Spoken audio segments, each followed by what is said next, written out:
Now, sparkling charts are nothing but cell-sized graphs. They are of three types. So one is the line, which is similar to a line chart. Then the second one is column, which is similar to a column chart. And then the third one is a win or loss. Basically displays each point as a high block or a low block, and it comes in handy when we are trying to track changes as we move from one month to another. We'll take examples of each of them. I've got the line charts over here, I've got the column ones over here, and I've got the win loss over here. So we'll plot them one by one and we'll discuss them. So I'll just copy this data.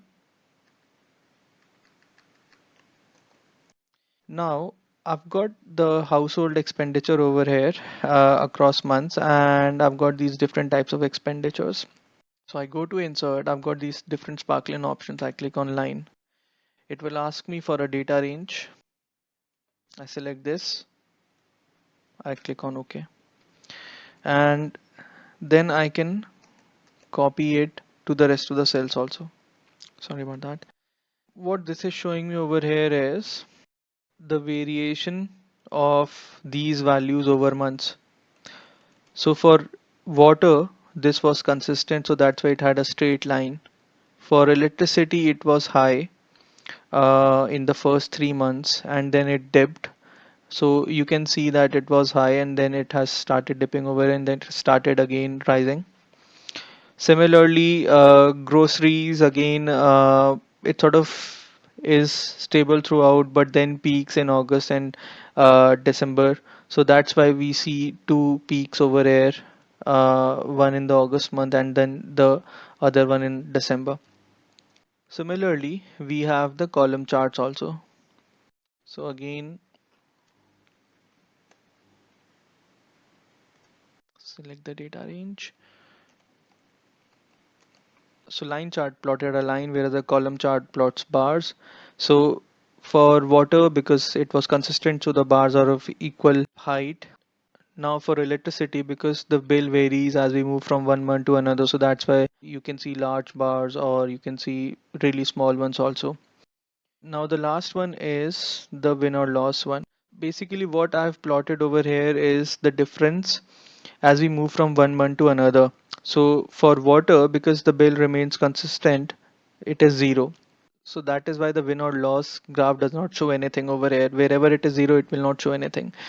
For electricity, as we move from Jan 16 to Feb 16, the bill increases by 5. But as we move from Feb 16 to March 16, the bill reduces by 25. So that's why minus 25.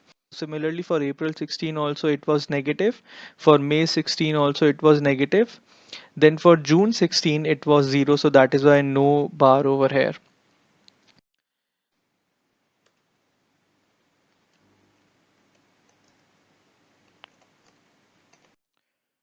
Now, when you click on a Sparkline chart, let's click on this one.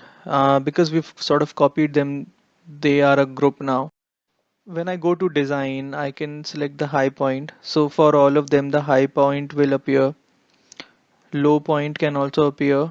Similarly, I can change the marker colors. For say low point, let me have it with some other color. Let me have it with gold. So that's why now you can see the low point is being shown by gold.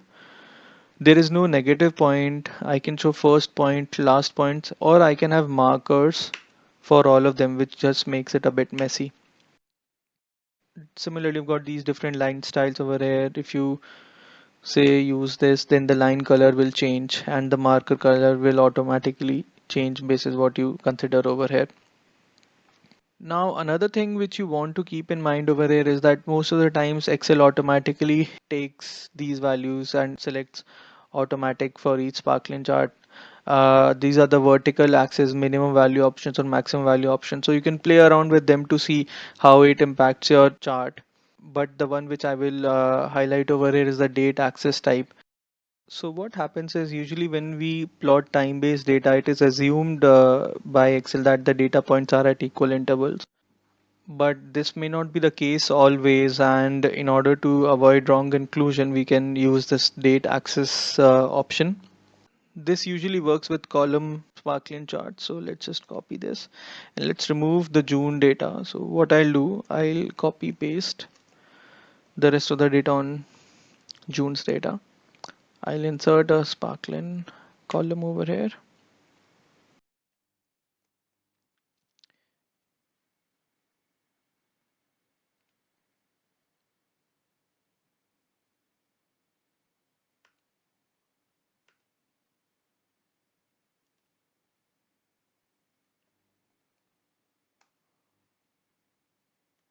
So as you can see now that earlier, if I do a Control Z and I'll just zoom on this cell, I've got values for all these months. But when I applied date axis type option by just selecting these months,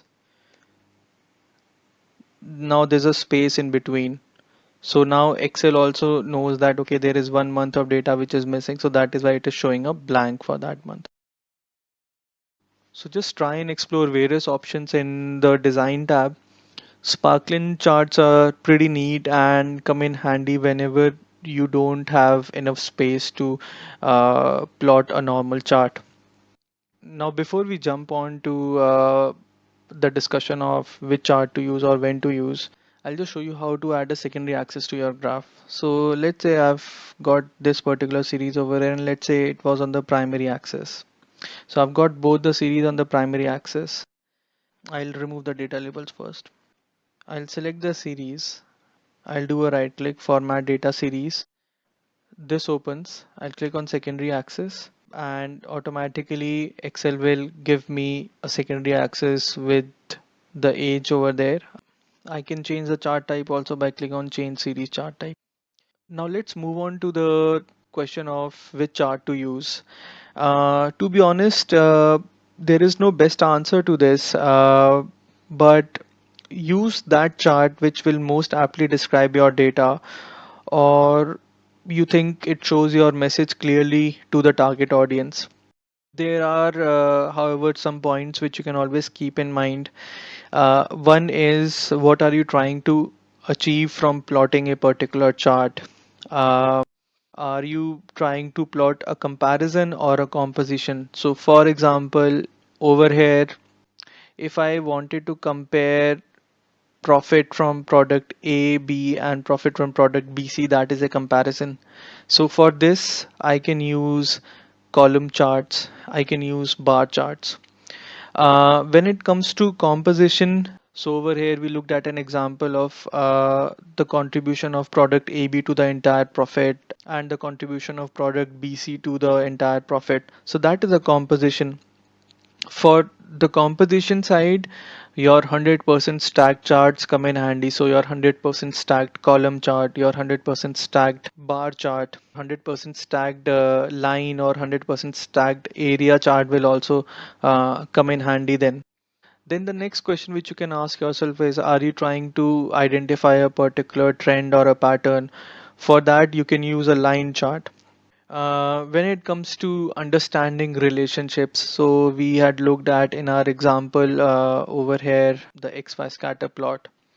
So the XY scatter plot shows me the relationship between age and salary, but then the bubbles chart also shows me the relationship between age, salary, and sales. So for understanding relationships, you can use such charts. For compositions, as I said earlier, that you can have 100% stack charts. You can have pie charts also for compositions, because over here we are just looking at what is the composition or the contribution of these individual items to the overall item. Now this brings us to the end of charts, and following this video we have a document for you to go through. It captures most of these things what we have discussed so far, and then we've got some exercises for you also. Thank you.